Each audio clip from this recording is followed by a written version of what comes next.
Good morning, good afternoon. Welcome to the Craft Cidery Startup Workshop webinar. My name is Johanna Lounsbury. I'll be running this with Aaron Brodniak. And today we'll be talking about the Craft Cidery Startup Workshop, which will be starting on April 28th online and continuing on site in Portland.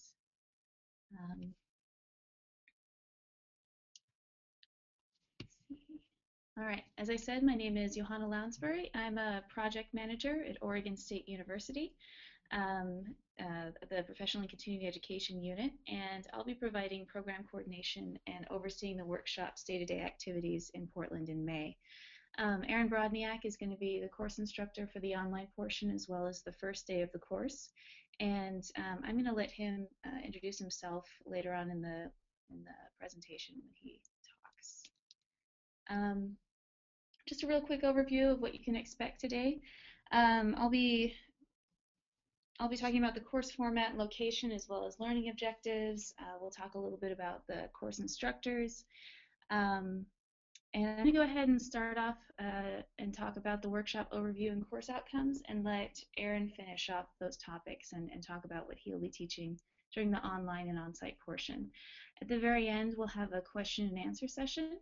And if you have questions in the meantime, please feel free to type them into the chat box and we can address those at the end of the presentation. All right, so I'm actually going to skip over this slide. I just wanted to give a quick note that this presentation is being recorded, and so it's going to be on the website, and we will also send the link out to the recording, the audio and video recording, after we're done here today. You should expect to see those probably early next week. So you can go ahead and refer back to these and send it on. So what you can expect from the workshop. So what makes this workshop a little bit unique is it is a hybrid workshop, which means that it's going to be online for 1.5 weeks.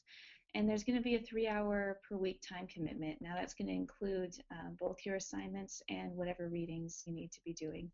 The 3 weeks are not going to be live. Those are going to be basically you log in and you take the course at your own leisure. So if you're a night owl, you can be working on your work at midnight. It doesn't really matter. The on-site portion is going to be at Widmer Brothers Brewing Company in Portland, and that's going to be over the course of a week. Monday through Thursday is going to be 8:30 to 4 p.m. at Widmer Brothers and Bushwhacker Cider. And the final day is going to be a field trip down to Salem, which is about a 45-minute drive south. We'll be providing a bus, and we'll go and check out an orchard and Wandering Angus Cider Works. So far, we have workshop attendees from around the nation. We have a lot of interest from even more states. I'm expecting to potentially see some international students as well. We'll see, but it's a great networking opportunity for you if you are interested in meeting people and different experiences from around the nation.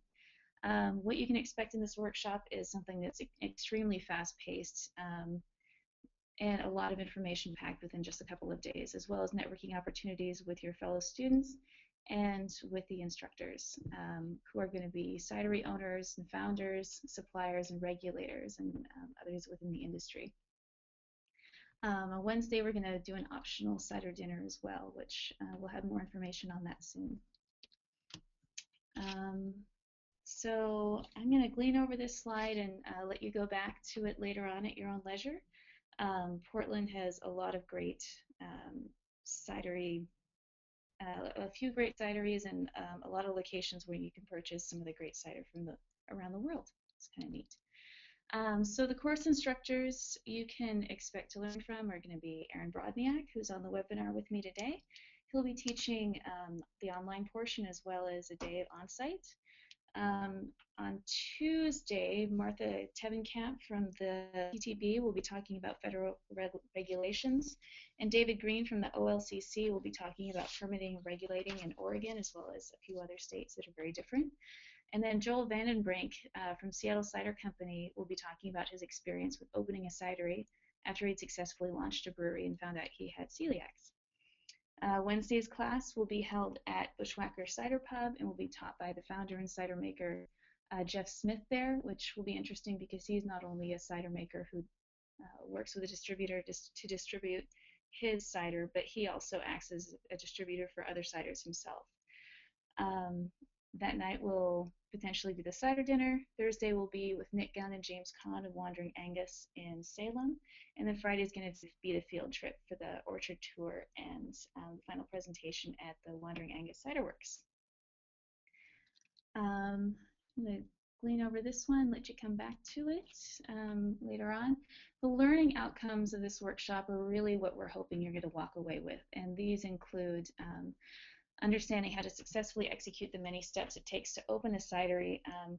And this is meant to be a flexible learning environment and something that you can hopefully take with you for your own personal experience. So that means that you'll have a realistic for you startup business plan, hopefully, or if not a formal business plan, at least an idea for going forward based on input from instructors and course materials. We'll also be learning about what the trends are coming in the market, sourcing the apples, which is starting to get really interesting, as well as gain an understanding of the best equipment that you can purchase for your cidery.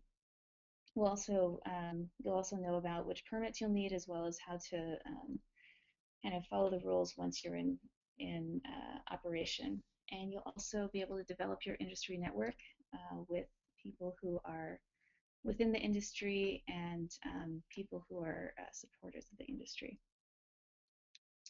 So without much ado, I'm going to go ahead and pass the mic over to Aaron Brodniak and let him talk about his portion of the workshop, which will be the 2 weeks online and the 1 day on Monday on site in Portland.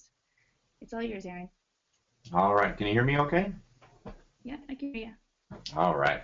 Well, thanks for everyone in attendance today. Briefly about myself, I'm Aaron Brodniak. I was a former head brewer for Pyramid in downtown Seattle. After that, I was the regional brewmaster for a chain of brew pubs. And over the years, I have consulted, and I currently run my own brewery consulting business. I help breweries that are already in functioning and producing and doing audits for them. And I also do a lot of startups now. I'm sure some of you have been following the craft brewery scene. It's very, very busy, a lot of new breweries, and I expect to see the same going on with cideries. So with less ado, I will start off with what we'll be doing online. What the online part of the course is going to be doing for you is prepping you for class, because honestly, you can't write a business plan in 1 day. A lot of times to write a business plan, you're looking at about 150 to 200 hours, depending on how in depth you go and how much research you do. So in week 1, we'll have an assignment of creating an executive summary. Well, there will be some readings, and there will be some discussion questions, mainly introducing yourself and figuring out what other people are doing and kind of figuring out what your plan is as well. Week 2, we'll go a little bit further into depth, and we'll create a business outline online. And what that will do in the classroom is just help you prepare a little bit more. You don't want to have too much on your plate. The outline will let you fill it in as we go throughout the day, and we'll be able to drill down on those subjects a little bit better that way. As Hannah mentioned, you can do the online portion at any time that you wish. I do recommend that you do all the coursework before you come to class, and your classroom experience will be more beneficial for you. See, I think we can go to the next slide, please. All right, a little bit about the course. I mean, I'm going to speak briefly about the state of the industry, but honestly, I'm going to leave most of that to the current business owners and cider makers. But I'll touch briefly on that, and we'll talk about some current events and what's going on with the industry. If you haven't thought about what type of entrepreneur you are, we're going to go over that. Of course, we're going to do a business plan overview. I spoke about the business plan outline, and of course, we'll get further into details with that into class. We'll talk about what type of cidery you would like to start. And during the course, it's going to be geared for adult learners. So what I use as my mantra is I go to the Society for Human Resource Management and try to do 10, maybe 20 minutes of lecturing and the rest of it's going to be highly interactive with activities in the classroom and some one-on-one time as well. All right. As I said, the online coursework really is preparing you for the on-site classroom, where we can focus more on each part of the business plan. And we'll be able to go into detail as far as specific plans of each individual student as well. But think of creating the business plan outline prior to class as kind of the 30,000-foot view of your business. And that just gives you a great opportunity to really start thinking about some of the concepts and where you want to go with your company prior to coming to class. And we'll ensure that your business plan addresses all issues. There's some things that people tend to leave out of business plans, and we'll go over that in class. All right, another part of the business plan is gaining knowledge as to what constitutes opportunity in the craft cider industry. Identifying who is your customer. What can you expect for revenue using different types of business models? Are you going to go ahead and try and source from an orchard? Are you going to buy juice? What type of equipment do you want? Are you going to package in certain types of bottles? Are you going to keg?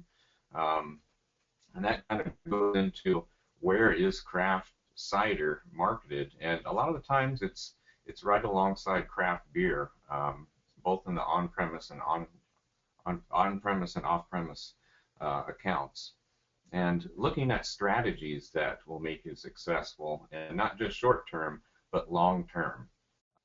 Okay, so marketing has changed over time significantly. Back when I first entered the brewing industry, there was really no such thing as social media, and that has just become explosive. And as a smaller company, it's something you really need to use to your advantage, full advantage right from the beginning, because you've got larger companies that are competing with you. You've got Samuel Adams, Angry Orchard, AB InBev with Stella Artois cider.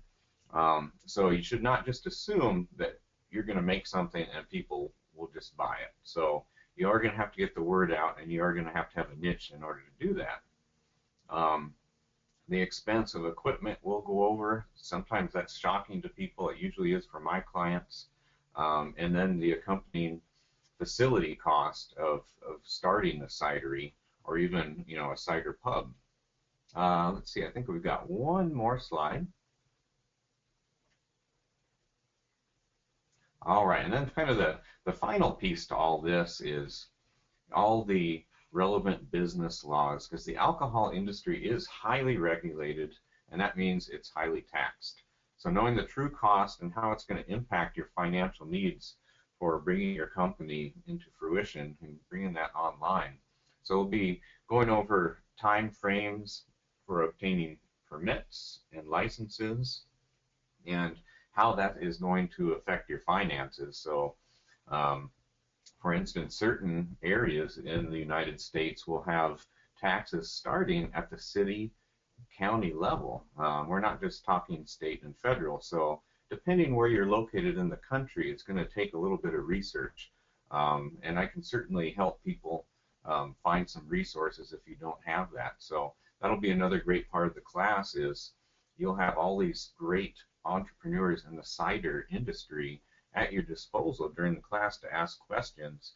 And that's something you don't generally get, because due to being in a small business world, small business owners don't always have a lot of time to answer all questions that might come to their door. But here you are, you'll have front row seats for this show. So at this point, I guess I'll hand it back over to Johanna. I have a couple of questions that people sent me already through chat, so if you have more of those, just go ahead and keep sending them. I'm just going to do a real quick shameless plug about our other brewing courses. We have a few offered this year. Brewing Analytics, a beer proficiency course. We have the Craft Brewery Startup Workshop 1 and Craft Brewery Startup Workshop 2 offered as well this summer. And now onto our question slide.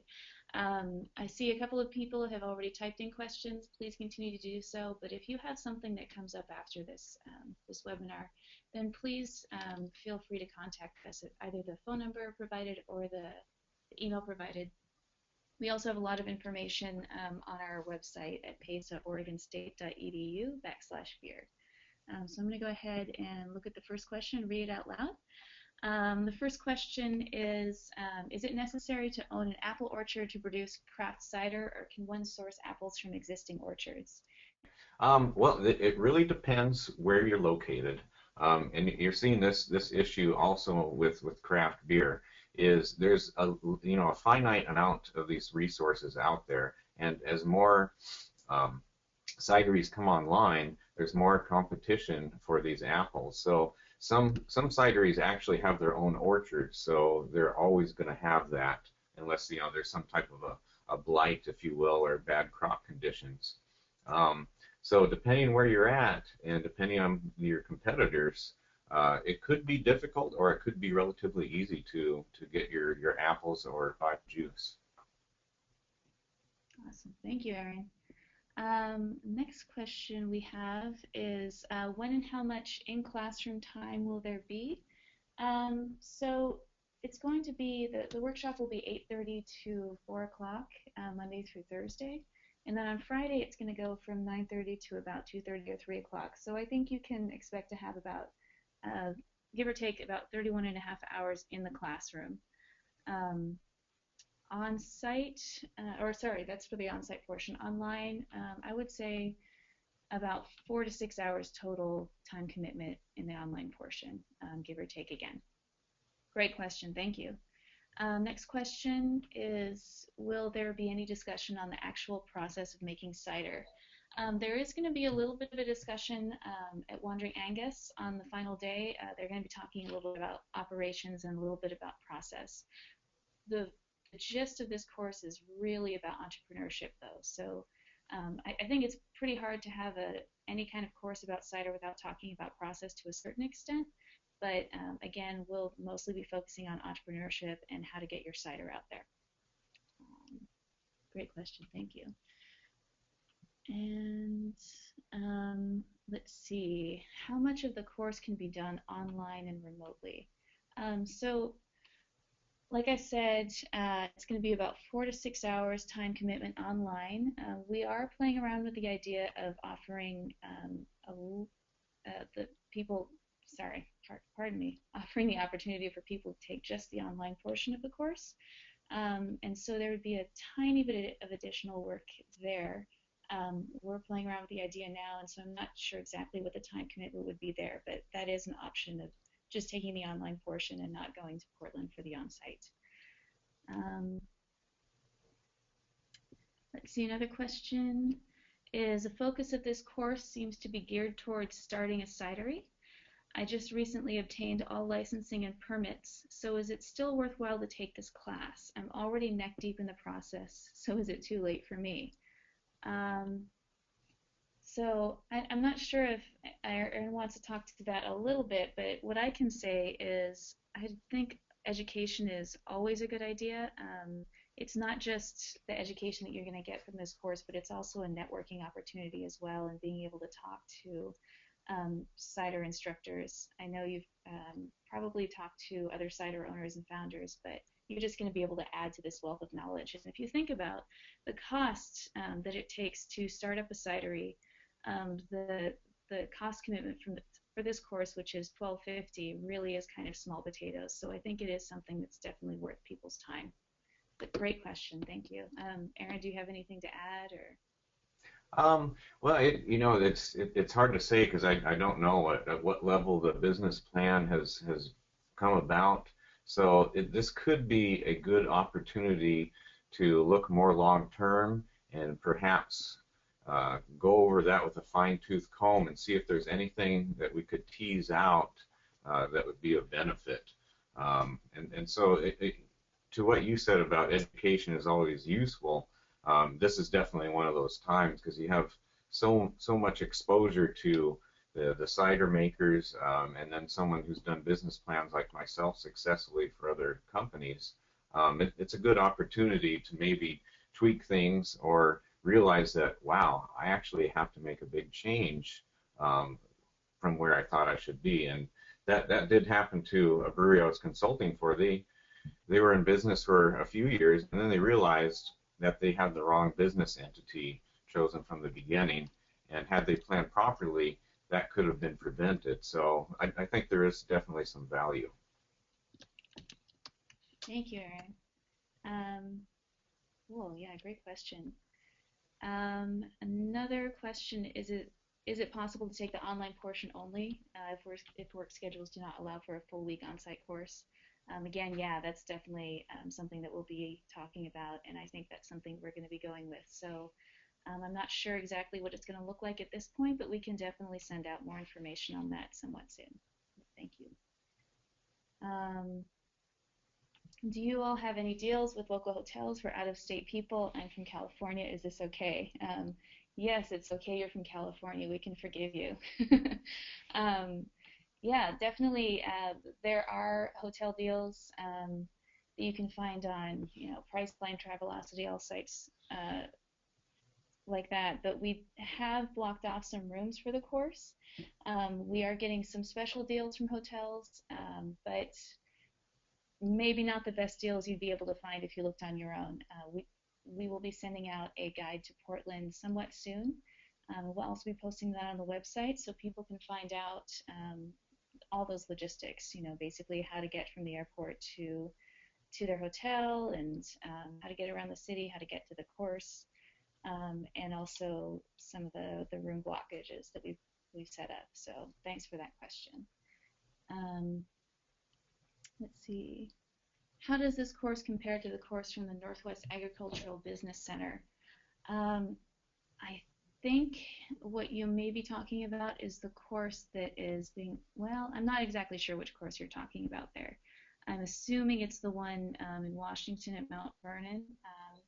I think what differentiates our course from other courses is partially is the online portion, but also the fact that it's really focused more on entrepreneurship than anything else.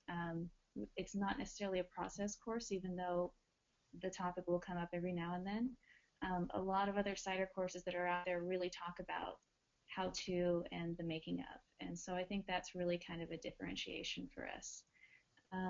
Aaron, do you want to add to that at all, or? I'm not familiar with the course Aaron, up north.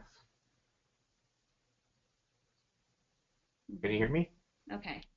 So yeah, I think basically, yeah, I can hear you. Oh, okay. I think that's basically the difference.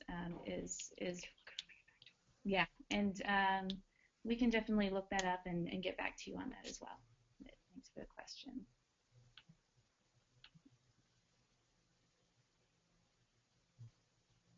I've got a response to the question for lodging, which is the White Eagle is across the street from Woodmere and mightily inexpensive. So there's a tip for you. Any other questions? That's basically what I have in the chat window. Let's see. And if you don't have any other questions, as I said before, please do contact us, and we should have more information up on the website very soon. And looks like we've got one more. If you have no experience making cider, would it make sense to learn process first, followed by this course? I think it's really up to you in a lot of ways. I think if you feel like you would really like to go for this and start up a business, then I don't think it really matters which order you go in necessarily. There are other courses, like I said before, that are for process, so it kind of depends on your own preference. And I've got another question. What's the cost of the course? Great question.